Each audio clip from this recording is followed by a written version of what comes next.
And it's just basketball. At the end of the day, it's just basketball. You know, there's no turn it on here, turn it off here. It's just 110% at all times. So, you know, if I burn out, I burn out. Pierce had it poked away, stolen by Jordan. Lojas down on the floor. It's loose to Humphries. 4 to shoot. Humphries 3. I like the idea of Jordan coming up with the steal. Look at him. The 40-year-old dives to the hardwood. To have a long career, that's the goal, to be in the league for 20 years. That's the goal. You know, it's all about winning championships and winning. Kevin Durant just dropped a line on LeBron's podcast that had fans staring at their screens in disbelief. Nobody saw this one coming, not even LeBron himself, who couldn't stop laughing like it was the funniest thing he'd ever heard. They thought they could throw slick shots at Michael Jordan's legacy and slide away unnoticed, but that move backfired instantly. The fallout was wild. Former players started calling them out, fans were furious, and Jordan's name started trending everywhere. Not because he said anything, but because the numbers spoke for him. His legacy didn't need defending, the facts did all the talking. And those facts made LeBron and Durant look like they were way out of their lane. Yeah, I'm 10, 12 years in, I got 4 MVPs and 4 championships, but do I still want to do this? You know what I'm saying? You know how hard it is. Some people say, I want to go play baseball. Right? Yeah. And then I want to come back. Or some people say, I'm going to go 22 straight. Coward. We come to practice, he's on one leg. Like he was hurt the second year, he was on one leg the whole year and played 82 games. And so he practiced every day and he played every game on one leg. And so he's like, man, MJ, why don't you just sit up? How can I be the leader of the team and sit out and y'all going through all the credit? I got to be there. I twist my ankle, and I had a teammate, David Greenwood. He says, you know, you twist your ankle, young fella, come over and sit with me. You know, this is, you need to. I said, no, man, I'm trying to make a name for myself. There's no way I can sit. You know, I need to get out there and show what I'm capable of. I want to play. I want to win. I want to make an impact. It all happened on Mind the Game, LeBron's podcast co-hosted with JJ Redick. The idea was simple, deep, real basketball talk. But what fans got instead was something closer to a barbershop gossip session. 3 of the biggest names in the sport, LeBron, KD, and Steve Nash, sitting around tossing subtle shade at the man who built the blueprint for greatness. Durant started off talking about commitment, about how players sometimes question if they still have that fire after so many years in the league. Seemed harmless, until he added a line that made everyone's jaw drop. Durant said, some people say, I want to go play baseball, yeah, and then I want to come back. Or some people say, I'm going to go 22 straight. The room froze. You could feel the tension through the screen. Then LeBron burst out laughing, not a little chuckle, a full-on laugh that said everything. He knew exactly what Durant was implying, and so did everyone watching. KD was basically clowning Jordan for stepping away to play baseball and praising LeBron for sticking around. It was clear. Durant was saying longevity beats dominance, that showing up for 22 straight seasons is somehow more valuable than being untouchable for a decade. Nash nodded along while LeBron kept laughing, and in that moment, they weren't just talking. They were rewriting the story of greatness. They were trying to say that time played equals legacy earned. But here's the truth, and it hit the internet fast. They left out the one detail that changes everything, the detail that completely flips their whole argument on its head. It's actually unbelievable how they told the story like Jordan just got bored and dipped for fun. That's not what happened at all.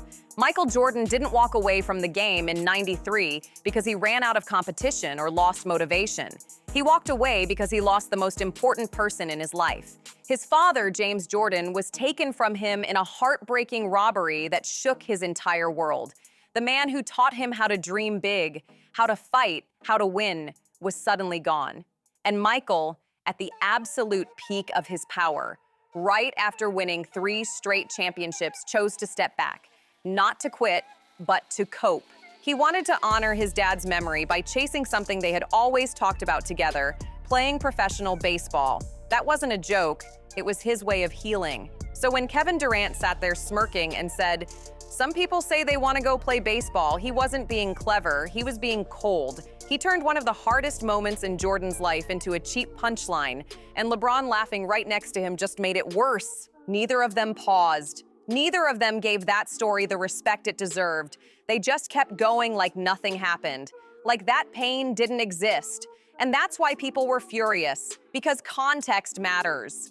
Jordan didn't retire after losing, after choking, or after the game broke him. He retired after winning his 3rd straight championship.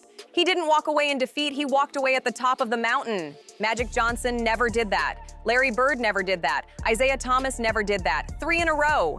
And he did it while carrying a kind of grief no athlete should ever have to play through. That run from 1991 to 1993, every analyst, every legend, every real basketball fan calls it the greatest stretch of basketball ever played. The best player at his absolute best. All right, Laker Nerd asks, why is the triangle offense less utilized in today's game?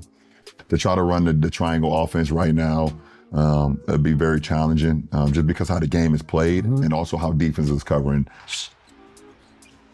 And to shoot, Jake going right to the rack, no defensive communication. Why is ring culture so much more prevalent in the NBA than in other sports?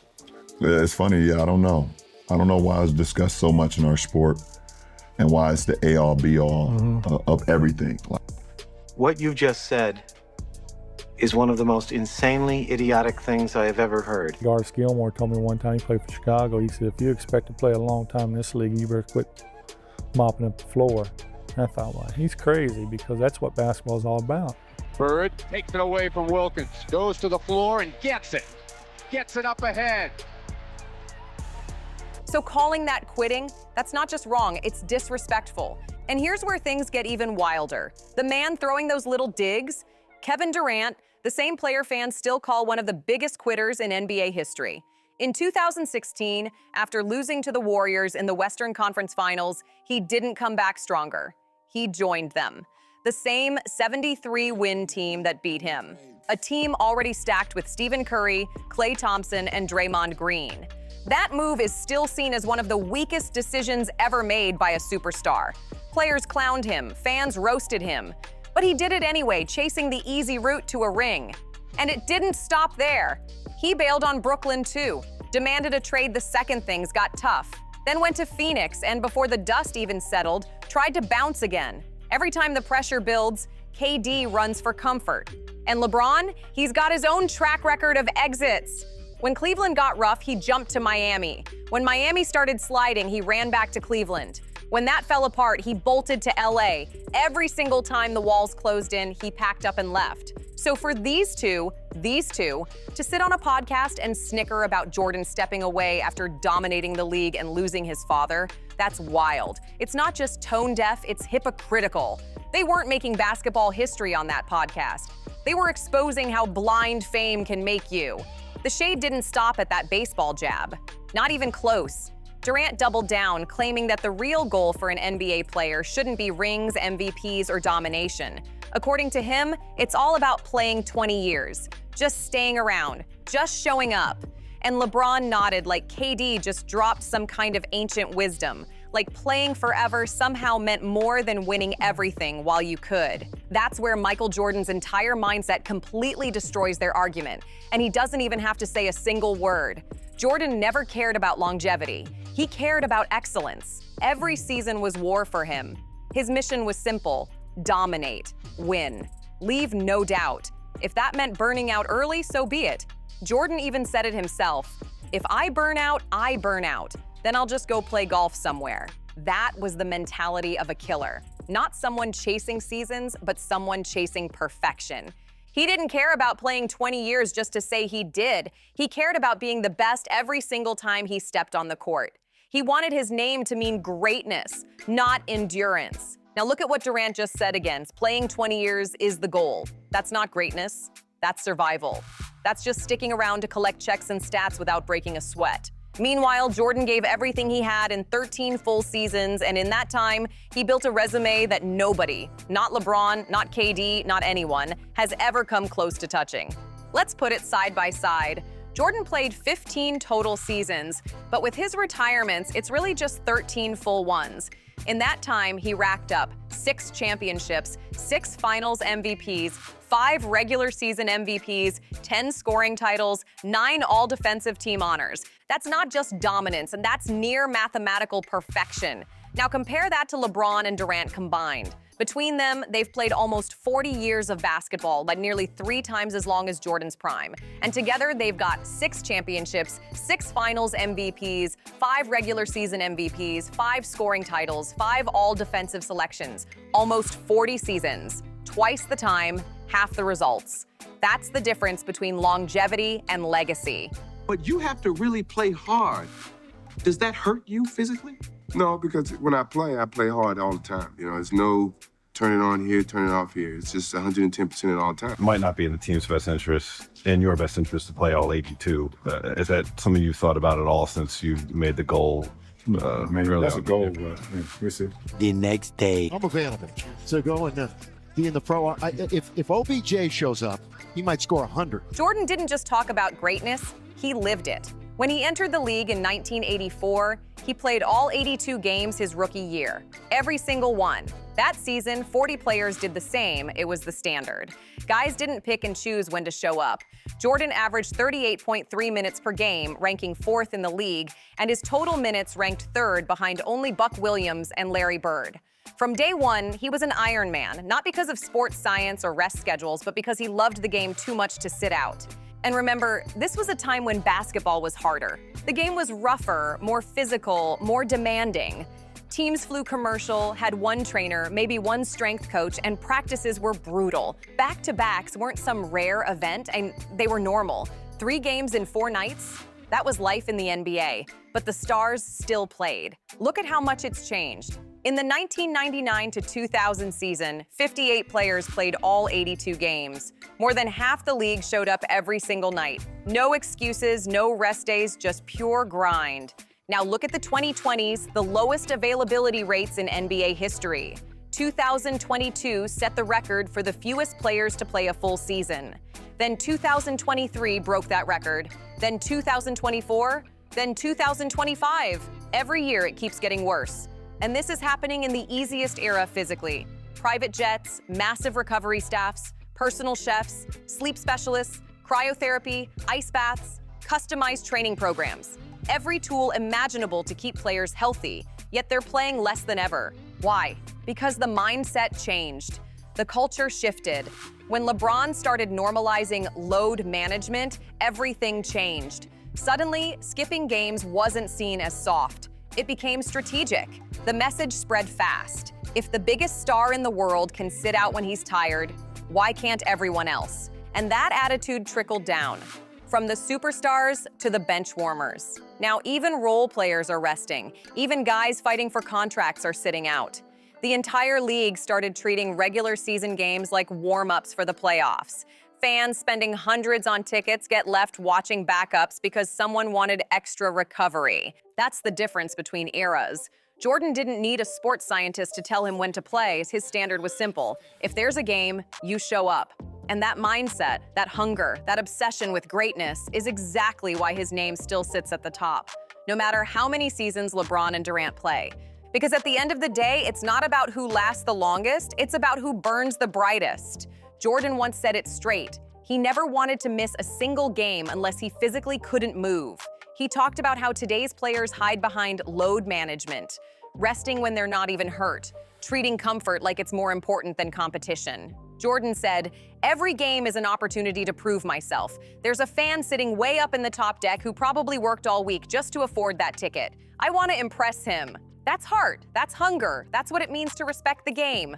Jordan understood something that LeBron and Durant clearly forgot. Playing in the NBA is a privilege, not a chore. He treated every game like it mattered, every fan like they mattered. Meanwhile, LeBron, the self-proclaimed face of the league, has played a full 82-game season only once in over 20 years. Once. Compare that to legends like Larry Bird, Kobe Bryant, Tim Duncan, even Allen Iverson. All of them went the distance multiple times. Yet LeBron wants to talk about longevity like it's a crown? Please. And Durant? He's only managed to play all 82 games 3 times in his career. 3! These are the same guys preaching about durability while sitting out half the season when things get slightly uncomfortable. They act like showing up is more impressive than showing out. like surviving matters more than competing. There's one story that sums up exactly who Jordan was. Former Bulls player Artis Gilmore once told a young Michael Jordan, "If you want to last long in this league, you better stop mopping up the floor." He meant stop diving for loose balls, stop going all out, stop playing so hard. Jordan's reaction? What? He's crazy. Because to him, that's what basketball is all about. He didn't care about pacing himself or saving energy for season number 20. He cared about playing the right way, diving, fighting, locking down defense, giving everything. Jordan and Larry Bird both played under 15 full seasons, and you know what? Nobody questions their greatness, because when you leave it all on the court every single night, people feel that. Fans still talk about it decades later. You know, the fans are there that watch me play. I want to impress that guy way up on top who probably worked his ass off to get a ticket or to get money to buy the ticket. You really cared about the guy who sat in the top deck at the Palace in Auburn Hills to watch you when you came to Detroit? Yeah, because I know he's probably yelling at me and I want to shut him up. So if the guys are coming to watch me play, I don't want to miss that opportunity. Now, physically, if I can't do it, then I can't do it. But physically, if I can do it and I just don't feel like doing it, that's a whole different lens. What do you think of when you hear the term load management thrown around? It shouldn't be needed, first and foremost. You know, I never wanted to miss a game because it was an opportunity to prove. It was something that I felt like, you know, the fans are there to watch me play. I want to impress that guy. Jordan and Bird didn't care about being around forever, and they cared about winning now. They lived for the moment, not the milestone. They were warriors, not accountants tracking their mileage. They understood what modern players don't. Greatness isn't about how long you play, it's about how deep you play. It's not about quantity, it's about quality. That's why nobody brings up how few years Bird played. Nobody says Jordan's career was too short, but they sure bring up how LeBron and KD have played longer and somehow accomplished less. That's the real conversation. And when that Mind the Game episode dropped, the reaction was instant. Fans weren't buying it, former players weren't buying it, and Jordan's old teammates definitely weren't keeping quiet. Stacey King, who won 3 championships with MJ in Chicago, didn't hold back one bit. He flat out mocked the podcast, calling it "Cry Me a River," pure sarcasm aimed right at LeBron and Durant for always fishing for validation. King went off. He said, "Great players don't have to tell people they're great. You let fans do that. You let people debate it on talk radio and podcasts. Players don't need to say it." He's right. Because when you really have greatness, you don't announce it, you show it. King ended it perfectly. We all know you're great. You don't have to tell us. The moment you start walking around pointing out your greatness, that's when people start questioning it. That's the difference between Jordan's era and today's. Back then, greatness was earned. Now, it's marketed. And that's exactly why fans will never look at this podcast the same way again. That's the problem right there, Stacey King said, his voice sharp with frustration. That's why I call it the Cry Me a River podcast, because all they do is whine and make excuses. And he wasn't wrong. King didn't just clap back for entertainment, he went straight for the truth, calling out Durant's so-called longevity argument for exactly what it was, pure hypocrisy. Durant had been talking about how staying in the league for 20 years showed dedication and hard work. Sounds nice, until you look at the numbers. The man has only played all 82 games 3 times in his entire career. 3! That's not dedication, that's selective participation. And LeBron, over 20 years in the league and he's done it only once. King didn't stop there. He reminded everyone what happened after Durant left Golden State. Nothing but failure. KD's playoff runs without Steph Curry, straight disappointments. Brooklyn collapsed, Phoenix fizzled, all that talent, all those opportunities, and still nothing to show for it when the spotlight turned up. No rings, no dominance, just exits and excuses. Social media lit up instantly. One fan tweeted, "Some people lose their father and go play baseball. Some people join a 73-win team, make burner accounts, switch teams 3 more times, and still never win again. Then talk about longevity like that's greatness. Brutal." Another fan added, "He left in the middle of a 3-peat and came back just to dominate everyone again. KD couldn't even dream of that." Fans weren't just defending Jordan, they were dragging Durant's entire narrative. And KD, instead of backing down, jumped right on Twitter trying to clap back. He wrote, Congrats to those people, and I'll say MJ retired twice every day for the rest of my life. What are you gonna do about it? That one tweet made it worse. He doubled down instead of reflecting. Then he tried to explain himself, saying, "The game is faster now. More running, more stress on ligaments." But fans weren't buying it for a second. The same fans watched Jordan play through an era of hand-checking, physical defense, hard fouls, and no load management. Jordan took hits that would sideline today's stars for weeks, and he still showed up the next night. That's the part KD and LeBron just don't seem to get. When you start tearing down legends to make yourself look bigger, it always backfires. It doesn't elevate you. It exposes you. It shows insecurity. It shows that deep down you know you're not on that level, and so you try to drag greatness down to meet you. Jordan never did that. Kobe never did that. They respected the game. They respected the ones who came before them. They built their names by working harder, not by talking louder. That's why their legacies grew stronger with time, not weaker. Jordan didn't need a podcast to explain his greatness. His numbers and moments did the talking. He didn't chase relevance. Relevance chased him. That's what Durant and LeBron don't understand. Greatness doesn't need a microphone, it doesn't need validation, and it doesn't need to throw shade at legends who paved the way. Even today, decades after retiring, Michael Jordan's name still carries more weight than almost anyone in basketball. NBC recently brought him back, not to play, but to lead. They called him to help fix the culture that's been falling apart. Players sitting out for comfort, teams babying stars, fans getting less and less of the product they pay for. They wanted someone who embodied accountability. Think about that. Over 20 years since his final game, and Jordan still has more pull than LeBron James, more credibility than most of the league, and arguably more respect than the commissioner himself. When Jordan speaks, people listen. When he says, play the games, respect the fans, compete, everyone stops and takes note. That's real influence. The kind you can't fake, can't tweet, can't spin. The kind that lasts longer than 20 seasons, longer than any podcast, and longer than any highlight reel. Because the truth is, legacies built on excuses fade fast. But legacies built on respect, hard work, and domination, those last forever. That message hits deep. It's not just nostalgia. It's a wake-up call that shakes the entire culture of basketball. That's Michael Jordan's real answer to Durant and LeBron.